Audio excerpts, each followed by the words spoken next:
I think the first one that I actually spoke to a friend, Cornelius, and he asked like, how do you create, so to say, a winning BDR culture? And that's like a big question, but what are sort of the key pillars for you? Because you've done it at Chili Piper, you're gonna do it again now. Like, what are you looking at building this culture from the ground, from being the first rep or having the few, like the starting reps? What do you look at, to start this? Yeah, that's a good question. I think it's super obviously relevant right now for me because I'm gonna try to do it again, and hopefully, like you said, I am successful with it. Especially in the beginning when things are new and the team is very small. Everyone knows, like your most crucial hires are probably the ones at the very beginning. Like if I'm a CEO and I'm building out a company, like if I hire poorly in the very beginning, everything's probably going to fall apart or at least set you back a good chunk. And it's the same thing for the SDR team when you're building that out. Like those first few hires are absolutely critical. And so like what you're looking for in the first few hires is like very, very important to make sure you like nail them. Obviously you want to do that forever going forward, but the real world means like you're going to mishire for sure. Like every once in a while, it just happens. But like what we try to look for, like what we did at Chili Piper and what I'm trying to do again is find people who are one, just like always bringing positive, good energy, because as you know, and as anyone in a startup or who's worked at a startup, like things change all the time and they're never like, if you want to go work for a large like Yelp or something like that, where it's just like, here, we're going to teach you one way to do something and you're going to do that over and over and over until you become an AE, that's fine. But most people, are going to a startup for a reason. And that's because it's like flexible and changing and like you're pivoting. And so you have to be really comfortable with the, unknown and understand that like things could change and it's not month to month or, quarter by quarter. It's like, it could be week to week. It could be day to day. So like you have to find people that are just going to constantly have that good energy and be like, whatever, it is what it is. I'm going with the flow, and not like get set back, because again, in like the startup world, if you're hung up on something for like a day or a week, like that's going to screw up everything. So the people who can see a change and be like, whatever, okay, I'm going for the next, and just like put their head forward and be like excited to do it, I think that's crucial. On top of that, and it kind of flows right into it, is just being like super proactive and like taking ownership of whatever it is that they're doing. So again, there's a lot of companies out there that are large and you can really feel just like a number. And some people want to feel like a number, right? Like they don't want all the weight on their shoulders and they're like, okay, like just give me a task and I'll do it. That's like not what you're looking for in like building that first, few hires in the culture. You want the people who are like, I'm here to do something special. I'm here to like take on projects and like crush them and absolutely own them from start to finish. And again, on the proactive side, like think of things, right? Like you get to use your brain and you get to be somebody, like an individual, and you get to have a voice. And that's why I think a lot of people do enjoy working for like smaller companies, is because you really feel that. And so the people who are bringing good energy are excited. They're going to be proactive. They're going to see like problems and fix them. And then when they do get any sort of project, they're going to own it from start to finish. Like I think those are the really big pillars that you're looking for in those first few hires. So it's really hard to, get that out of them in an interview process. But again, when you are starting to build out a team, like you probably have the luxury of, you don't need to hire X amount of SDRs by this date. It's like, let's find people that really embody what we're looking for. And so you can really take your time and suss them out and see if they check all these boxes. And then you'll get some rock stars, hopefully, that come on board and they'll crush it for you in the beginning. And I always said too, I told them this, like, I think a lot of my success at Chili Piper came from being able to hire two absolute studs in the very beginning. I hired Jay or Tyler and then Jay, and they both came on and like owned everything from day one and just like, went above and beyond on every project, and month over month just had really good energy and were excited. And like, if that wasn't the case, we would have moved probably a lot slower or things wouldn't have grown as fast. But I got very lucky with them. And so for this, trying to repeat it, like I'm going to be looking for people who have that same passion and energy and ownership and excitement, and only good things can happen from there. Yeah, what an answer. It's like, it's so true, right? You, in the startup world, everything is about agility. Everything is like changing on a daily basis. Like an MQL criteria will change overnight. you know, you have to adapt. Absolutely. And a lot of people, you know, embrace it or, you know, break on it, and you have to move forward. Yeah, that's so true. And then passion, you know, like you have to enjoy it, right? Like enjoy it while you're having fun. Yeah, it's great, man. I can resemble to a lot of that. What do you, if we maybe flip that question, because I want to dig a bit more, because it's such an important question. Like it's about having the right people at the right seat in the right bus, right? So Yeah. maybe you have some mistakes. Like what are like your sort of hiring mistakes that you made? Like this is something I won't, like, you know, make again, or I'm not looking at, because we always speak about the things that we look at, but what are we not looking at?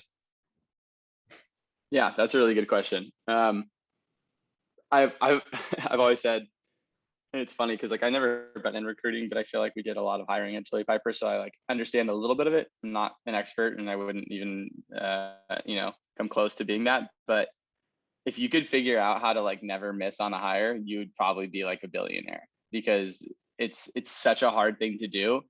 And I think that's why you know, questions are super important for sure, just like who's asking them and how they're asking them. But I think more than that, there's also the thing I would say, like what you're not looking for is like there's a lot of people who can interview really well and then they get to the job and they just don't really do it. And so I think, you know, obviously social skills are really important in like an SDR role, because you're probably going to be talking to people on the phone or emailing or whatever. So like you have to have like just the basics there. And so we did a lot of, you know, assessments, whether it was like an email assessment, like a cold email, just give them a few things, because one, it's just going to see like what's their written communication look like, what, like, do they form things, are they creative, are they thinking outside the box, like kind of where are they there. But on top of that, it also gives them a project, because going back to like the ownership part, you can interview really well and show up and just be like lazy, you know, like it's super hard to get out like, is this person like someone who's going to grind, and are they going to give it their all every single day, which like you need to do as an SDR. And it's exhausting for sure, right? Like no one's saying that it's an easy job and you know, you can give it 50% and like hit your quota every day. Like that's just not how it works. So anything you can do to like try to find out, what is this person going to give it their all? Are they going to go above and beyond? Are they going to put in the work? Like, are they excited to do it? Are they motivated to do it? Are they someone who, you know, is always going to go above and beyond in projects? So like we would give email assessments. We would do like a good amount of cold call training. The other part of that is like, how do they take feedback? Right. Because that's another thing, going into like having that good mental like space every single day. Like if you're giving someone feedback in a cold call or like a mock, you know, role play, and they're not really accepting it, and then you can assess in the next interview step if they're doing the cold call again, because you see the notes like, you know, I interviewed someone, hey, I gave them this feedback, they said okay, whatever, and then the next step they're interviewing with someone and then do a cold call again and they make those same mistakes and like they don't receive that feedback very well. It's like, okay, maybe this person isn't someone who wants feedback, right? There's like, I'm going to do it the way that I'm going to do it, and I'm not looking to be coached or anything. Like, so it's like very small things that you have to kind of find, but like anything that can get them, that you can see like what is their work ethic, like what are they gritty, are they gonna, you know, just give it 110% every day, and then also like the lip service part, where it's like maybe this is someone who just like interviews really well and they come on board and like they don't really do the job, but like they can have a conversation and you like them. And that's another really big tough thing, right? Is like liking somebody and hiring them, because like, oh, I get along with this person and like it's a culture fit, and like they maybe are super friendly, so you're like, oh, this might be a great hire, and then they come on board and like it's just not.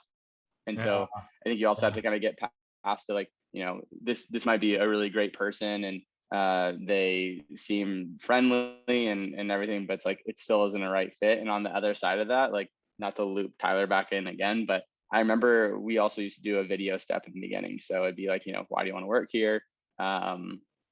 What are like what are three characteristics of like a really good SDR? Like we used to do that, and they'd submit a video. And I remember watching his video and I didn't like it. I was like, I don't like this guy. Like something's weird with him. But his resume looks pretty good. And I was just like, okay. And I think it was like a slow week. So I was like, I'll just talk with him anyways. And again, ended up being fantastic. So there's a lot of things that I think you can kind of try to tweak and figure out. But again, if you can answer the question or like figure out the problem of never making a mistake hire, like you're going to have probably the best recruiting firm of all time. Or like if you're internal, you know, you're just going to make that whole organization just explode with talent. But if you can, I'd say like the hardest parts are figuring out, is this person just really good with people, and that's kind of it, and they don't want to put in the hard work. And then on top of that, like, you know, you don't have to hire people that you always necessarily like off the bat, because I mean, not to say hire people you don't like, but you don't have to be best friends with every single person on your team, right? But like, you're just looking for people who can do the job really well and like want to do the job really well. I don't know if that totally answers the question, but hopefully. Oh, I think it's so true. It's a lot of examples. I think like you don't have to be friends with them. You know, you have to think what's the best for the company. You know, putting them in real environments, like having a mock call, you know, tells a lot. You know, you give them an objection. How do they handle that objection? You know, instead of saying I can handle objections, you actually put them into cold water. So I think this is a great segue into another part that really interested me about like your steps, because you went from senior SDR towards manager, right? Or team lead. But, you know, how did you transition into, you know, being a peer towards being, you know, a superior, even though you're leading by example, you don't want to have this power shift, but technically you have it. So how do you move from that, and how did you handle that transition, so to say? Yeah, no, and that's another really cool topic. I think is really interesting. I remember Michael Tuso, I think he gave a talk on it, but I know a lot of people have asked that question, and I know there is like probably blogs and articles, podcasts, and stuff that probably dive super deep into that specifically. But I think a big part of it, and it's something that we would always say, is like do the job before you have it, right? So you're making it obvious to obviously the, you know, higher ups for sure that are going to be the ones moving you in that right direction, but you're also making it obvious, hopefully, to the people around you, right? Like when I joined Chili Piper, there was 2 other SDRs. We were all peers, so we worked together for, you know, X amount of months. If it was something where I was just hitting my numbers and kind of like staying, you know, in the dark, in the shadows, and then they're like, hey, like you're a good rep, like let's have you be the team leader, the manager, like that would be something where I think, you know, both the other SDRs would be like, I don't really know this person, like they're not, what are they gonna do for me? Versus what I was able to do, and again, this was because like I found like my passion in it, was I started hitting my numbers, I was doing well. I realized there was places that we could improve, so I started again like try to be proactive and like change things and add something here, and then hey, this is working, so like share that with the other people and like help them as much as I could. And then I found, oh wow, it feels so much better to have like other people hit their numbers that you can help than just hitting your numbers on your own, right? Like as competitive as I would say that I am, and as much as I like to succeed, like hitting my numbers is cool, but like it's so much better to help other people hit theirs. And so based on just doing that, I think for a few, you know, months, and then like starting to be like, cool, hey, I want to get involved in the interview process. Like I want to interview people.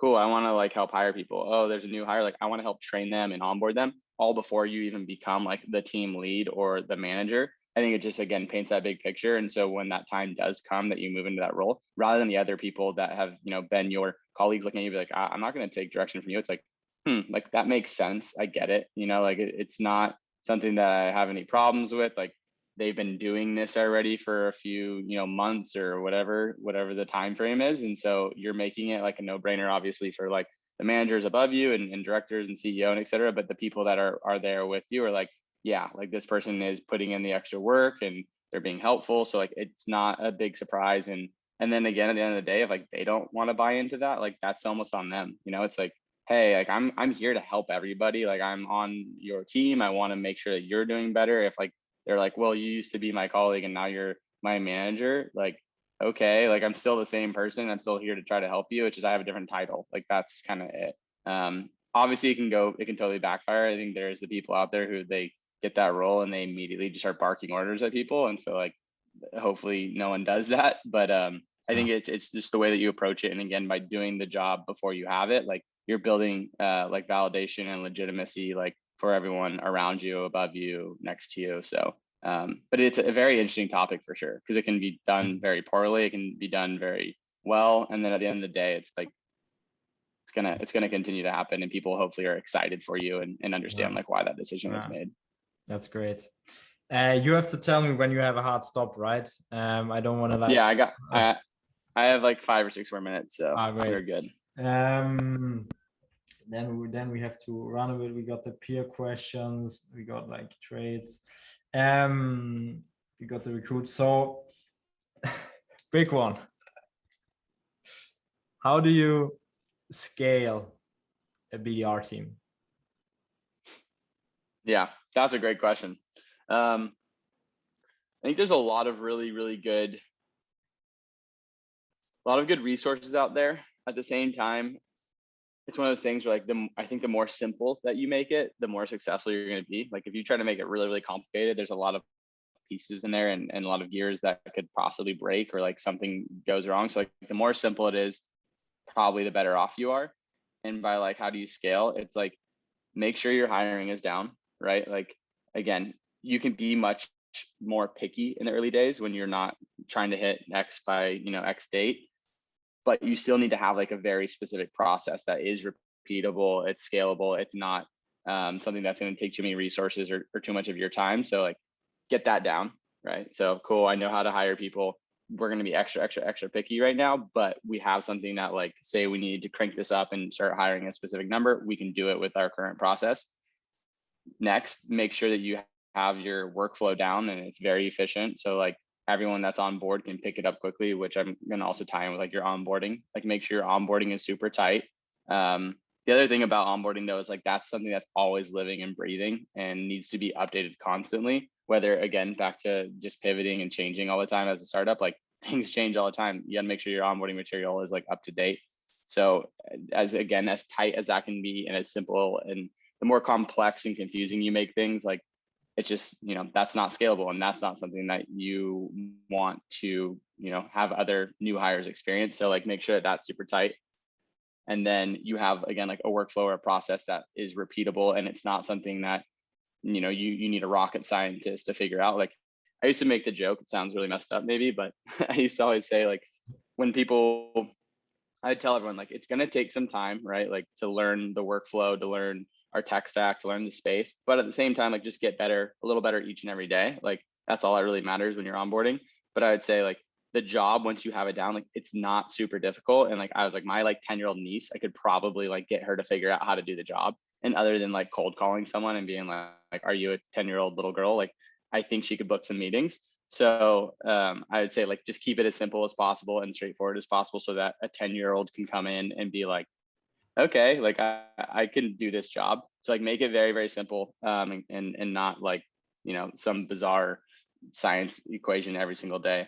And then once that's kind of done, make sure that you have like, obviously like the resources to hit their like numbers. And the reason I like say that is if you aren't paying attention to like what the quota is or the goal or whatever it is that you want to call it, and how many, their target addressable market and what accounts they're working with and all that, if it's not like an attainable goal, like it's going to be a total mess to scale, because you're only going to get bigger and it's only going to get more difficult for people. And so like, if people aren't hitting their numbers and things aren't happening, I think that's just like an immediate, spiral down of not just like, we're not hitting our numbers, but like the morale is going to be trash. And so like when you're looking at scaling something, you need to make sure it's something where like the morale is going to be high. People are happy to be there. People are hitting their numbers, are celebrating, they're having a good time, because like if that's not there, it's going to crash. So I guess to wrap it up, get hiring down, get the onboarding down, make sure that the process is like repeatable and simple,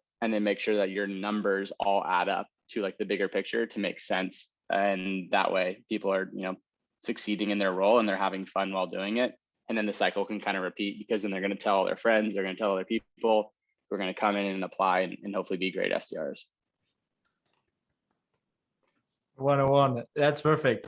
I'm so happy this is recorded, so I can have it translated, so I can just, read it, because I could not have written down all of that. So that's brilliant.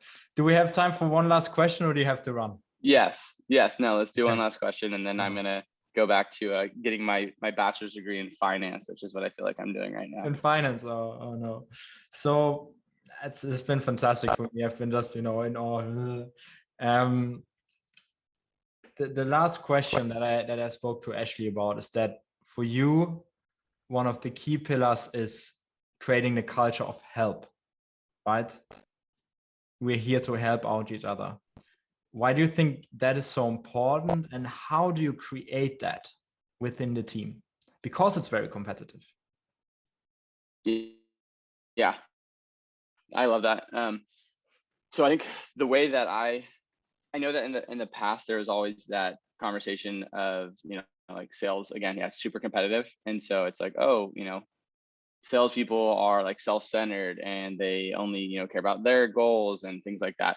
At the same time, like sales is competitive for sure, the same way that like sports are, and we're a team. And so if you're just caring about yourself, like your team is going to probably lose.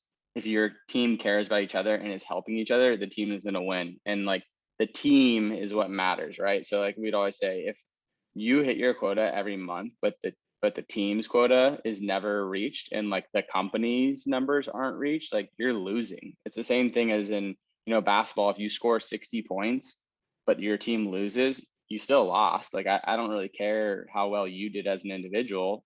If you score 60 points and the team crushes the other team and it wins, like amazing, like that's awesome.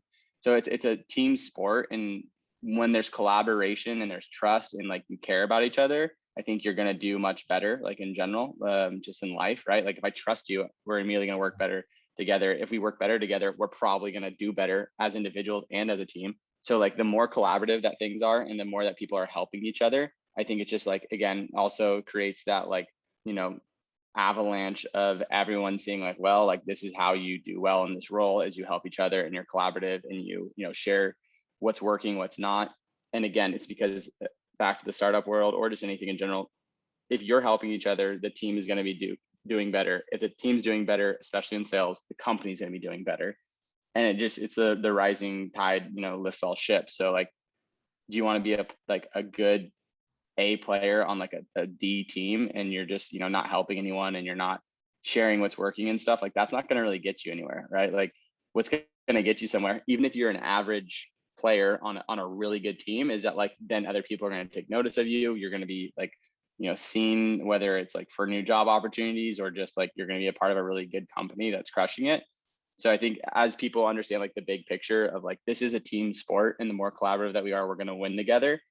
It just helps every single person. And so like what we'd always say, is like we want people who are absolute team players. And like if you're crushing it on your own, like of course that's fantastic. But if you're hiding all your secrets and you're not sharing things and you're not like easy to work with and you're kind of a jerk or something, like we don't need that. I don't care how good you are. You could be hitting your quota every single month over and over, but if no one wants to work with you and you're not helping out, like you're actually hurting the team. I think it goes back into like the morale and just culture in general. Is like we're working 40 plus 50 60 hours a week or whatever, and humans are working a good chunk of their life, and like if you're not enjoying the people that you're working with or enjoying your job, like that's awful. Like that's a terrible place to be. Like you're going to be putting in so much time and energy and like your emotions to like be somewhere where you really want to be and where you're excited. And so again, like if it's a team, fun, collaborative environment, like hopefully that makes you feel a little bit more like you belong there and you want to be there, versus just like everyone kind of doing their own thing and like no one's helpful with one another. So I think it's absolutely crucial to have like collaboration and to have it be looked at as like we're all here trying to get X company where it needs to go. And so like anything that we can do to help one another is like critical to like the success there. Mic drop.